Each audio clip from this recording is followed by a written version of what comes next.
Атырау қаласында Жайық өзенінің деңгейі бір тәулік ішінде 9 сантиметрге көтерілді. Қазір мұндағы су деңгейі 396 сантиметрге жетті. Қауіпті деңгей 550 сантиметр. Батыс Қазақстан облысы жағынан келетін судың есебінен Жайық өзенінің деңгейі Индербор кентінің тұсында 9 сантиметрге көтеріліп, 547 сантиметрге жетті. Қауіпті деңгей 845 сантиметр. Махамбет кенті маңында Жайық өзенінің деңгейі бір тәулікте 8 сантиметрге көтеріліп, су деңгейі 672 сантиметрді көрсетіп тұр. Қауіпті деңгей 850 сантиметр. Ал жалпы көктемгі тасқын басталғалы бері 355 сантиметрге көтерілген. Қиғаш Шортанбай бекетіндегі су деңгейі тәулік ішінде 6 сантиметрге көтеріліп, қазір мұндағы су деңгейі 193 сантиметр болып тұр.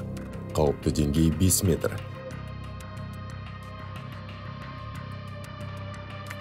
Жем өзенінің деңгейі бір күн ішінде 11 сантиметрге төмендеп, 192 сантиметрді көрсетті.